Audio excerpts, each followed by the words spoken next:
लेकिन ज्यादातर लोगों को इस बात का बिल्कुल भी अंदाजा नहीं होता कि गलत तरह के तेल का इस्तेमाल गलत तरीके से करने से यह हमारे शरीर के अंदरूनी अंगों को तो नुकसान पहुंचाता ही है, साथ ही साथ इसका चेहरा और बालों की सेहत पे भी बहुत बुरा असर पड़ता है। इसलिए तेल की सही मात्रा, इसके खाने का सही समय और कौन से तेल का किस तरह से इस्तेमाल करने से क्या क्या फायदे और क्या क्या नुकसान होते हैं, उस बारे में जानकारी होना बहुत जरूरी होता है। क्योंकि टेस्ट में बदलाव लाने के लिए लोग तेल का इस्तेमाल अलग अलग तरीके से करते हैं, जिसमें कुछ लोग रोटी और पराठे बनाने में, कुछ लोग सलाद और सब्जी बनाने में और कुछ लोग किसी भी खाने को तेल में तलकर खाना ज्यादा पसंद करते हैं। लेकिन यहाँ समझने वाली बात यह है कि अलग अलग तरह के तेल का इस्तेमाल अलग अलग तरीके से करने से इसका शरीर पे भी अलग अलग तरह से असर होता है। इसलिए तेल के इस्तेमाल में की गई गलतियों की वजह से एक अच्छा खासा तंदुरुस्त व्यक्ति भी भविष्य में कई तरह की बीमारियों का शिकार हो सकता है, जैसे कि पाचन में गड़बड़ी, मोटापा, कमजोरी, हाई कोलेस्ट्रॉल, दिल की बीमारी, सुस्ती आना, लीवर की कमजोरी, चेहरे पे एक्ने, पिंपल्स, दाग धब्बे, बालों का झड़ना, डायबिटीज, अर्थराइटिस, दांत खुजली और त्वचा से जुड़ी कई तरीके की बीमारियां सिर्फ तेल को गलत तरीके से और गलत मात्रा में इस्तेमाल करने से हो सकती है। इसलिए आज के इस वीडियो में हम तेल के बारे में 4 बातें जानेंगे। नंबर 1, एक दिन में कम से कम और ज्यादा से ज्यादा कितना तेल खाना चाहिए। नंबर 2, तेल का इस्तेमाल कब करना चाहिए और कब नहीं करना चाहिए। नंबर 3,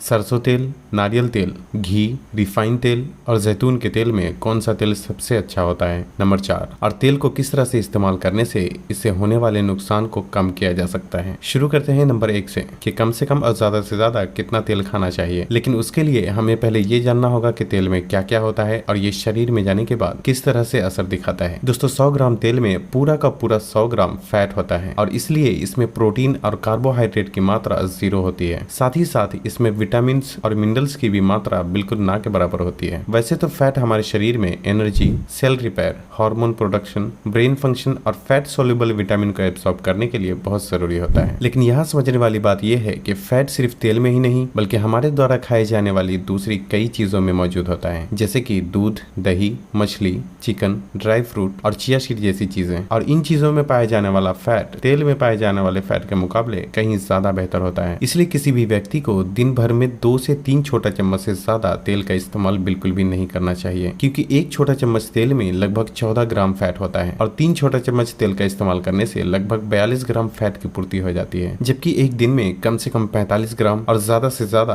75 ग्राम फैट से ज्यादा इस्तेमाल नहीं करना चाहिए, क्योंकि और फैट हमें दूसरे खाने से भी मिल जाता है। इसलिए एक दिन में ज्यादा से ज्यादा 2 से 3 छोटे चम्मच तेल का इस्तेमाल करना बहुत ही काफी हो जाता है। और यही वजह है कि वजन घटाने वाले लोगों को और भी कम मात्रा में तेल का इस्तेमाल करना चाहिए। लेकिन यहाँ एक सवाल ये भी उठता है कि क्या तेल के ज्यादा इस्तेमाल करने से कोई नुकसान भी हो सकता है। दोस्तों, तेल पचने में सभी खानों से ज्यादा मुश्किल होता है। इसे खाने के बाद ये हमारी छोटी आंत में पहुंचकर पचता है और उसके बाद एब्जॉर्ब होकर लीवर में पहुंच जाता है और फिर लीवर से ये हमारे शरीर के दूसरे हिस्से में काम में लिया जाता है। इसलिए ज्यादा मात्रा में तेल के इस्तेमाल करने से ये हमारे लीवर और पाचन पे बहुत बुरा असर डालता है। साथ ही साथ शरीर में इन्फ्लेमेशन, चर्बी का बढ़ना और दिल की बीमारी होने के चांसेस भी बहुत ज्यादा हो जाते हैं। लेकिन अलग अलग तरह के तेल हमारे शरीर पे अलग अलग तरह से काम करते हैं, जिसमें कुछ तेल शरीर को फायदा पहुंचाते हैं जबकि कुछ तेल बेहद खतरनाक और जानलेवा भी हो सकते हैं। अब बात करते हैं कि हमें तेल का इस्तेमाल कब करना चाहिए और कब नहीं करना चाहिए, और साथ ही साथ ये भी जानेंगे कि खाना बनाने के लिए कौन सा तेल सबसे अच्छा होता है। दोस्तों, सुबह के नाश्ते और रात के खाने में जहाँ तक हो सके तेल वाली चीजों का कम से कम ही इस्तेमाल करना चाहिए, क्योंकि जब हम सुबह उठते हैं तो शरीर में वैसे भी बहुत कम मात्रा में एनर्जी बची होती है और क्योंकि तेल पचने में बहुत ज्यादा मुश्किल होता है, इसलिए सुबह नाश्ते में ज्यादा तेल वाली चीजों का इस्तेमाल करने से शरीर की बहुत सारी एनर्जी उस तेल को पचाने में लग जाती है, जिससे कि नाश्ते के बाद सुस्ती और थकान महसूस होने लगती है। इसलिए हो सके तो सुबह के नाश्ते में फल, सब्जी या फिर कम तेल वाली चीजों का ही इस्तेमाल करना चाहिए। उसी तरह रात में खाने के बाद हमें सोना होता है, इसलिए खाई गई चीज पचने में बहुत ज्यादा मुश्किल होने की वजह से ये हमारी नींद में भी खलल पैदा कर सकती है और जिससे कि नींद आने में बहुत ही मुश्किलों का सामना करना पड़ सकता है। इसलिए रात के खाने में भी कम से कम तेल वाली चीजों का ही इस्तेमाल करना चाहिए और अगर आपको तेल वाली चीज खाना ही है तो इसका दिन के समय ही इस्तेमाल करें, क्योंकि दिन के वक्त हमारा पाचन ज्यादा बेहतर तरीके से काम करता है।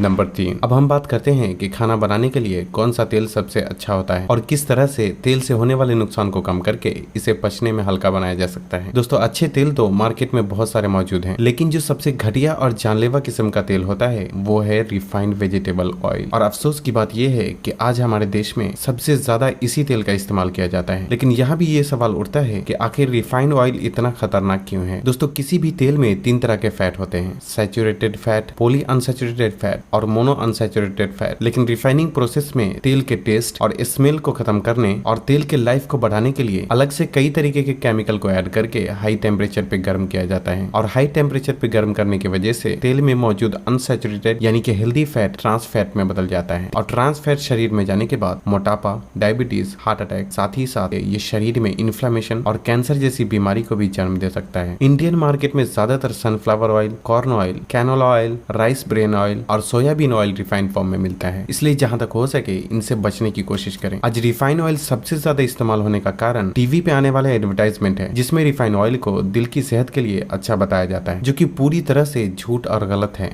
अब बात करते हैं कि किस तरह का तेल इस्तेमाल करना चाहिए। दोस्तों, हमें ऐसे तेल का इस्तेमाल करना चाहिए जिसे कोल्ड प्रेस टेक्निक के जरिए एक्सट्रैक्ट किया गया हो। बेसिकली कोल्ड प्रेस टेक्निक में शीट को दबाकर या क्रश करके उससे तेल निकाला जाता है, जिससे कि इसमें मौजूद न्यूट्रिशन भी नष्ट नहीं होता और अलग से इसमें केमिकल मिलाने की भी कोई जरूरत नहीं पड़ती। दोस्तों, सभी तेलों में एक्स्ट्रा वर्जिन ऑलिव ऑयल यानी जैतून का तेल और घी सबसे बेहतर होता है, लेकिन महंगा होने की वजह से मुझे पता है कि हर कोई इसे अफोर्ड नहीं कर सकता। लेकिन इसके अलावा भी सरसों तेल, नारियल तेल, तिल का तेल और मूंगफली का तेल सबसे अच्छे तेल की श्रेणी में आता है। लेकिन यहाँ भी एक बात का ख्याल रखना जरूरी है कि ये सभी तेल भी कोल्ड प्रेस्ड ही होना चाहिए और जो तेल कोल्ड प्रेस्ड होता है उसके डब्बे पर भी साफ साफ लिखा होता है। साथ ही साथ अगर आप तिल का तेल या मूंगफली के तेल का इस्तेमाल करते हैं तो आपको ओमेगा 3 वाली चीजों को भी अपने खाने में जरूर शामिल करना चाहिए, क्योंकि ये दोनों तेल अच्छा तो होता है लेकिन इसमें ओमेगा 6 की ज्यादा मात्रा पाई जाती है, जो कि ओमेगा 3 के बिना इस्तेमाल करने से शरीर में इन्फ्लेमेशन को बढ़ा सकता है। और अगर आप ऐसा नहीं कर सकते तो सरसों तेल या नारियल तेल का इस्तेमाल करें, क्योंकि इसमें ओमेगा 3 और ओमेगा 6 का रेशियो दूसरे तेल के मुकाबले ज्यादा बेहतर होता है और इसका हीटिंग पॉइंट भी अच्छा होने की वजह से इसे डीप फ्राई के लिए भी इस्तेमाल किया जा सकता है। लेकिन बेहतर यही है कि गर्मी के मौसम में नारियल तेल और ठंडी के मौसम में सरसों तेल का इस्तेमाल करें। हालांकि कुछ कंपनी इस तरह के तेल में भी मिलावट कर देती है, इसलिए मैंने कुछ अच्छी क्वालिटी के तेल के लिस्ट डिस्क्रिप्शन में डाल दिए हैं, जिसे आपको एक बार ट्राई जरूर करना चाहिए। क्योंकि मैंने जो नारियल तेल और सरसों का तेल इस्तेमाल करने के लिए खरीदा है उसकी अच्छी बात यह है कि उसे खाना बनाने के साथ साथ चेहरे और बालों में लगाने के लिए भी इस्तेमाल किया जा सकता है। और एक बात का ख्याल रखें कि इस वीडियो में बताए गए कोई भी प्रोडक्ट स्पॉन्सर्ड नहीं थे, मैंने जो भी बताया है वो मेरा खुद का ओपिनियन है। लेकिन यहाँ भी ध्यान देने वाली बात यह है कि चाहे तेल कितना भी अच्छा हो, लेकिन उसे गलत तरीके से इस्तेमाल करने से शरीर को नुकसान पहुंच सकता है। इसलिए अब हम बात करते हैं कि किस तरह से तेल से होने वाले नुकसान को कम किया जा सकता है। दोस्तों, अक्सर लोग कोई भी चीज को फ्राई करने के बाद कढ़ाई में बचे हुए तेल को संभाल कर रख देते हैं और बाद में फिर से उसी तेल को इस्तेमाल करते हैं, लेकिन ऐसा करना पूरी तरह से गलत है, क्योंकि तेल को गर्म करने के बाद जब वो अपने हीटिंग पॉइंट तक पहुंचता है उसके बाद वो ऑक्सीडाइज होने लगता है और तेल में मौजूद अच्छे फैट ट्रांस फैट में बदलने लगता है। ट्रांस फैट शरीर में जाने के बाद फ्री रेडिकल, आर्टरी ब्लॉकेज और इन्फ्लेमेशन प्रोड्यूस करता है, जिससे कि दिल की बीमारी, मोटापा, डायबिटीज और यहाँ तक कि कैंसर जैसी बीमारी होने के भी चांसेस बहुत ज्यादा बढ़ जाते हैं। इसलिए एक बार इस्तेमाल करने के बाद कढ़ाई में बचे हुए तेल को दोबारा इस्तेमाल बिल्कुल भी नहीं करना चाहिए। और क्योंकि तेल पचने में बहुत ही मुश्किल होता है, इसलिए हाई एंजाइम फूड को अपने खाने में शामिल करना चाहिए, जैसे कि खीरा, अदरक, नारियल और कभी कभी पाइनएप्पल और पपाया जैसे फल को भी जरूर खाना चाहिए, क्योंकि इन चीजों में एंजाइम्स की मात्रा अधिक होती है, जो कि खाने और तेल में मौजूद फैट को तोड़ने में बहुत मदद करता है। साथ ही साथ तेल में तली हुई चीजों का कम से कम ही सेवन करना चाहिए, क्योंकि किसी भी चीज को तेल में तलने के बाद वो जरूरत से बहुत ज्यादा मात्रा में तेल को सोख लेता है, जो कि शरीर में जाने के बाद बहुत सारी दिक्कतें पैदा कर सकता है। इसलिए आखिर में मैं यही कहना चाहूंगा कि आप खाइए, सब कुछ खाइए, लेकिन आपको अपने शरीर की लिमिट को कभी भी नहीं भूलना चाहिए। जहां आप अपने जुबान और टेस्ट का उतना ख्याल रखते हैं, वहीं अपने सीने में धड़कने वाले दिल, दिमाग, लिवर, किडनी, आंख और दूसरे अंगों का भी थोड़ा ख्याल जरूर रखें, क्योंकि ये भी आपके शरीर का ही अंग है और आपके लिए 24 घंटे बिना रुके काम करता है। और अगर फिर भी आपको फर्क नहीं पड़ता तो आप अपने ही शरीर के साथ नाइंसाफी कर रहे हैं। यहाँ मैं एक बात और कहना चाहूंगा कि शायद रिफाइंड ऑयल दूसरे ऑयल के मुकाबले सस्ता हो और इसे खाकर आप थोड़े पैसे भी बचा लें, लेकिन कहीं ऐसा ना हो कि बाद में आप अपनी सेहत गवा दें, जो आपको लाखों खर्च करने के बाद भी वापस ना मिल पाए। क्योंकि शायद मुझे ये बताने की बिल्कुल भी जरूरत नहीं है कि इस दुनिया में सेहत से बड़ी दौलत और कुछ भी नहीं होती, और इस बात का एहसास लोगों को तब होता है जब उम्र ज्यादा हो जाती है और शरीर किसी न किसी बीमारी का शिकार हो जाता है। इसलिए किसी भी चीज को खाने से पहले आपको ये जरूर सोचना चाहिए कि ये आपके शरीर में जाने के बाद क्या करने वाला है। तो बस आज के लिए इतना ही। शायद आज का वीडियो थोड़ा सेंटिमेंटल हो गया, लेकिन फिर भी अगर आपको ये वीडियो पसंद आया हो तो इसे ऐसे लोगों के साथ जरूर शेयर करें जो कि अपनी सेहत का ठीक से ध्यान नहीं रखते। और तब तक के लिए अपना ख्याल रखें। अल्लाह हाफिज।